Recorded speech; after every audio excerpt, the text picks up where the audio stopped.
So single women keep women single, or sometimes just women keep women single. And I think that I couldn't find a better example outside of the era stuff. Right? There's advice being given to women that about men. Right? When we have enough of an ability to actually talk to each other, to have actual conversations and see what is it a man wants, what's important to these type of men. Identify a caliber of men and you talk to that type of man. No, but what we hear is a lot of boilerplate, almost like whitewashed sort of advice, and it's usually couched in misandry. And I know it's a hard thing to say. Most times we don't even use that word on this channel. Let's get into this. Once you begin to believe that you are above men, no matter their physical prowess, no matter their influence, no matter their power, okay, no matter their money, once you begin to believe that you are above them, that is when everything will start to go your way, okay? Women that believe that they are below men for some reason or the other are the ones that usually get it the worst. I think this is it's almost a fair thing to say this, but I think it's more about when you have a low, your self esteem is low, you were then prone to accept whatever, right? And you're just grateful for being with someone rather than trying to look at their qualities and say whether or not this is good for me. So this is not to say that you, because you think you're inferior to a man, and I think it's a gross way to sort of talk about relationships. I think there's points where if we're together, there are areas where I'm better than you at, and areas that you're better, but we're complementary. That's the goal, right? That's why. And even if there is a bigger divide, the idea is that over time in our relationship, as that grows, that divide shrinks. I make you better, you make me better, rather than it's just, hey, I'm better than you, therefore you should suffer. I think it's a gross simplification to make it seem that it's a game of leverage. It's a game of inferiority, superiority. In relationships, in marriages, if they believe that they're made to serve a man,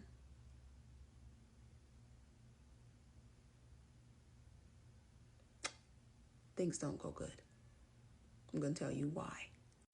Men were made to serve and protect. That's a slogan for that's not the slogan from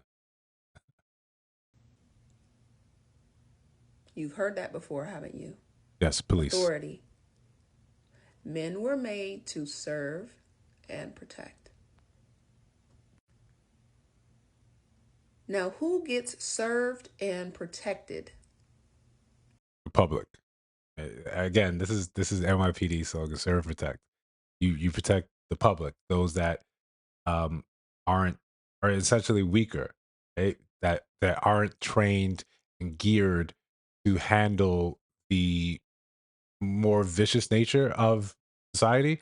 That's what policing is for. It's not men are supposed to protect, to serve and protect women. Yeah, you protect women. Absolutely. Because in the physical realm, they're the weaker sex. There's a fairer sex. Right? This is not a it's not a misogynist thing to say. Royalty. Women, the reason why men were created to protect us and to serve us is because we are highly valuable. We're not. Right? We're not highly valuable in the sense that your value outshines, someone, the next woman or the next man. Right? Where in that sense, humanity is a bunch of interchangeable gears and cogs. Right? In the fair sense, in the universe looking down on us says, yeah, you're all the same. Right? You're all the same. You all have the same capabilities and same potential. Some greater than others, but on a long enough timeline, you're kind of interchangeable. Without us, everything stops. We are more connected to the divine and the spiritual realm. Why? Because we bring life into this world through our bodies. We are literally a living, breathing portal. Okay, we hear this a lot. You bring life into the world. Yeah, you carry life, absolutely, and that's a monumental task with the utmost responsibility. The utmost should be given the utmost praise. I recently became an uncle, and it is just the sweetest thing I've ever seen. However, until we have the first case of asexual human reproduction, you still need men in that regard. You still need men. You you have this idea. We have this idea, this notion that we're supposed to protect you, especially when you have our child, when you were, gestating our child. This is when you need maximum amount of protection and provision, right? This makes sense. If for some reason men all evaporated into thin air right at this very moment, we would be very sad, but we would get over it. And die very soon. Okay? Ask any man if all women evaporated off the earth immediately, most of them would self delete. When women realize the true power that we hold and that was bestowed upon us at birth, every man on earth will have to elevate to meet us where we are.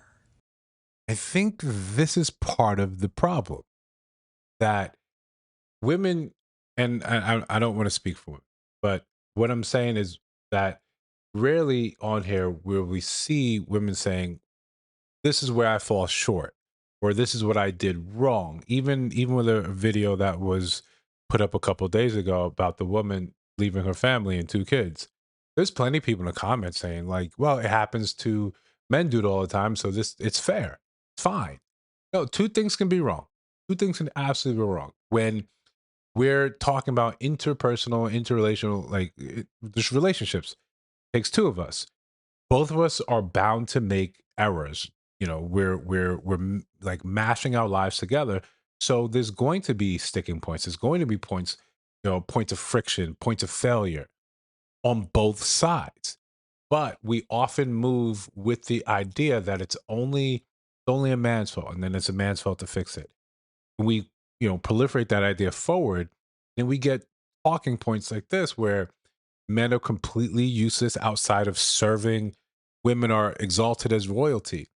Even if we held on to that idea, royalty is reserved for a finite few, right? That's a mandate from heaven, right? The heavens opened up and said, you and your family and your blood shall rule. That's usually how it went, right? Historically. This and now that passed down, who you married, who married in, like, and then you had all the inbreeding because everyone's related to each other because you had to protect that very special bloodline, right? What we see today so much is like, oh, everyone's a queen, everyone's a king. But even if we grant you the title, you have no land, you have no accolades, you have nothing behind it. You're a king of what? A queen of what? Of yourself, of your own specific realm. It's a title, or I think it's words used to make you feel better about your life without you having to take a hard look and say why my life is not where I need it to be, especially where I need it to be to talk like this. If you want men to serve you, and I'm not saying that you don't deserve it, I'm not saying that you can't get it. What I'm saying is the type of man that is willing, because there is going to be a willing class of men, a willing subset of men that are going to say, yes, I will do whatever you want. Is that the man you want? If so, then there shouldn't be any real problem. It really shouldn't be any problem. The where we have this friction is you want men of the highest caliber to think that his sole purpose is to just serve you because through no demonstrated or no lauded sort of accolades or accomplishments, you want to be treated like this because you were born feminine. And men as a whole, I think you see where this isn't working. You see this isn't working because the amount of people coming online complaining about the very same things over and over and over and over again. This type of thinking isn't working. It's not getting you the results of years before where men used to provide, men used to go off to war and die. It's not getting those results. You can't cherry pick what you want. I want you to be traditional in this way. I want you to be modern in this way. I want you to be stoic, but I also want you to listen and share in my trials and tribulations and talk to me, listen to me when I talk about my drama about what happened at work. It's incongruent, and this is what causes more content or more ideas like this to sort of spread. And okay, obviously you having your ideas and how you feel about things, that's fine. You're entitled to that. No one's going to take that away. It's when people don't have fully formed ideas yet and consume this, when they don't understand how to treat a man because they haven't had real experience with men, i.e., they didn't grow up with one in the house, or it was always limited to a dating sort of sense. So you're looking for information, you absorb what's out there, and this is mainly what's out there because there's a negativity bias. This is when you start damaging the generations that come next. Because right and truly, we may be cooked. Millennials, Gen Z, we might be cooked. It might be over for us. We might now have to say, how do we pass the torch and teach them to do better?